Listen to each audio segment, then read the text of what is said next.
It has been a while since I have done a podcast about recovery, and I decided it was high time that I do another one for the very simple fact of life for me has been very busy in a very good way, overwhelming in a very good way, and yet the other night I said to my husband, a glass of cold wine sounds so good right now. And I could not, for the whole rest of the evening, get that thought, that image, that taste, that, I'm just going to say, that yearning for that first sip of a cold glass of wine. And I wasn't really even a wine drinker. But that's what sounded good to me. And I was thinking about it. And I pull myself out of it because that's not a rabbit hole that I want to go down. But it kept coming back all evening long.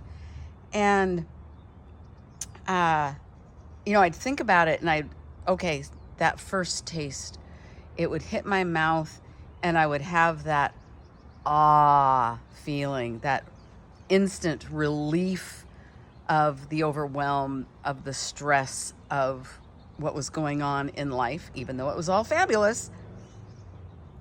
And instantly, the next thing that hit me was that uncontrollable continuation of drinking, where I had no control over that next sip, that next glass. Wouldn't it be the next bottle of wine, but it would be the next, where would I go from there? And how drunk would I get? How much damage would I do in that one short period of time when I made a bad decision to follow through with a urge for some comfort? My husband is so very supportive of me and of my recovery. And, well, yeah, of course he is. His life is so much better with me in recovery. But just merely telling him absolutely took some of the power out of it.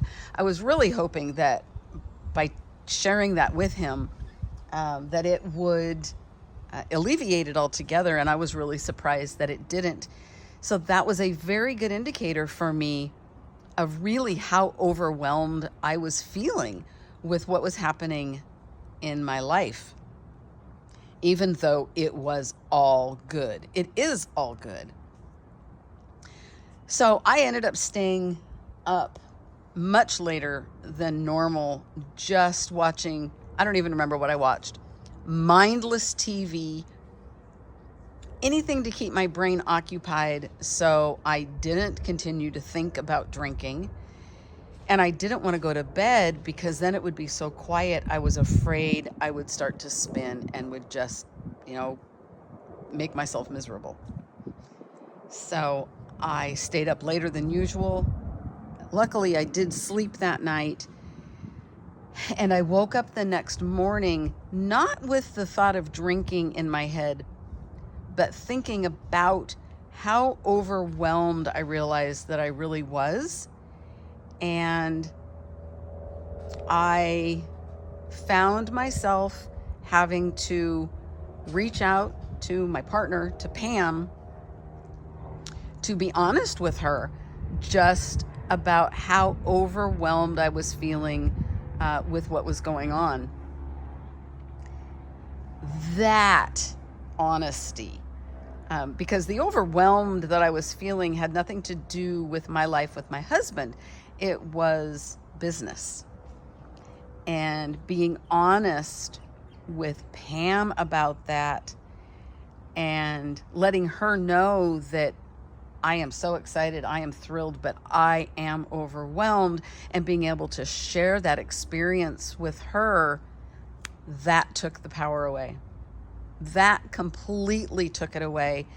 And I am so grateful that I was able to recognize that it wasn't that I wanted to drink.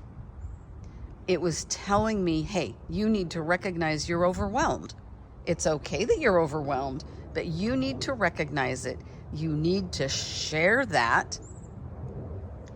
Because if we don't share our strongest emotions with the people that it's going to affect most, they have no way to know how to interact with us if we're acting out of a trigger.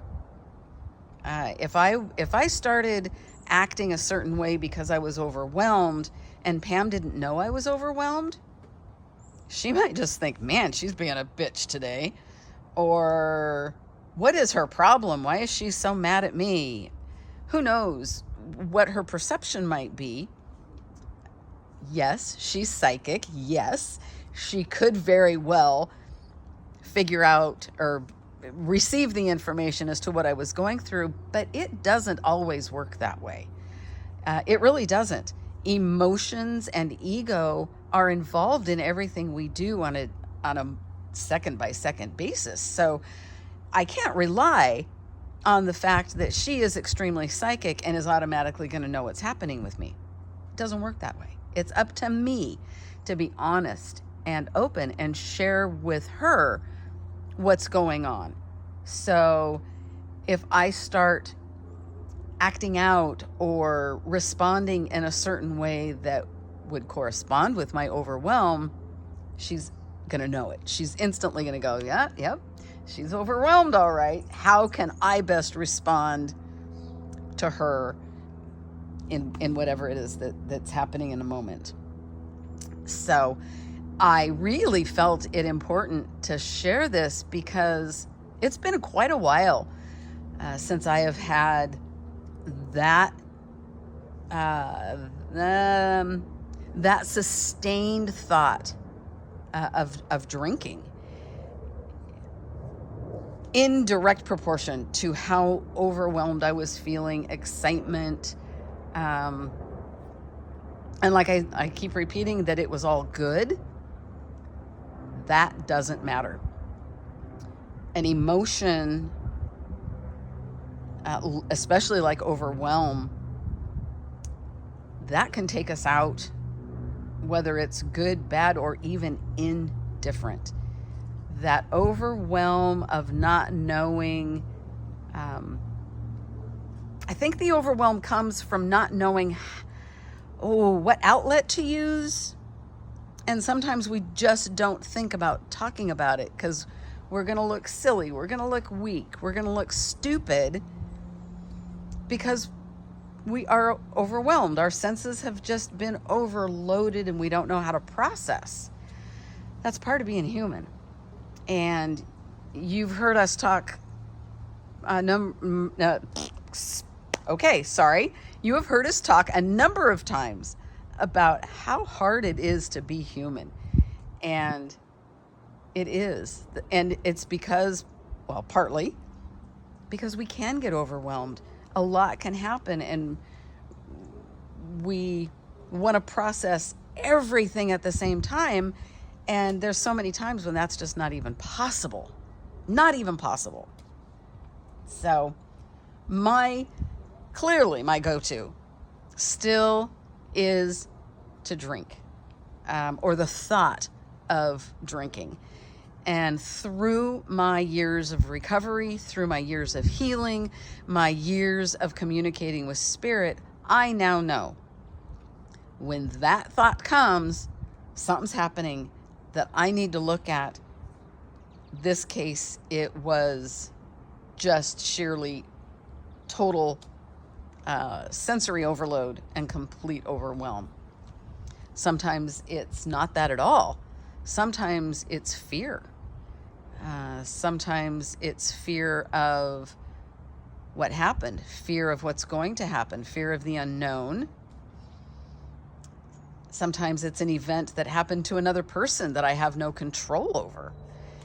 It doesn't matter what the circumstance is, but I know that when I have that thought of drink, and especially if it is sustained, Because it's not uncommon. A hot summer day, and I think, oh man, ice cold beer would be good right now. Well, yeah, it would. I can't have it, but it's okay that I think that. That has nothing to do with what I'm talking about of checking in. If I have that thought on a hot summer day and that thought keeps going with me throughout the day and that's all I think about and I can't get away from it, then it's time to look at, okay, what's happening? What's going on? Why am I obsessing? Because something would definitely be going on. But that occasional thought, we can't punish ourselves for that. It doesn't matter what our addiction is. We have those momentary thoughts of it, and maybe even a moment of remorse that we can't partake in it. That's okay. It's perfectly okay. It's those times when it is sustaining that we have to really look at why. What's happening? What do I need to be honest about? And sometimes just being honest about it is enough to take care of it. Sometimes that honesty will bring enough clarity to some wounding, and then we have the beautiful opportunity of healing. For me, it just simply was sensory overload, overwhelm, and I have not had that sustained thought of drink. And right now, I am glad to say, a glass of wine, cold or not, that does not sound good at all. The thought that I get with that is, oh, bitter vinegar, and I prefer it that way. So I know somebody out there needed to hear this. Thank you so much for joining me, and I will talk again about recovery. Take care. Bye.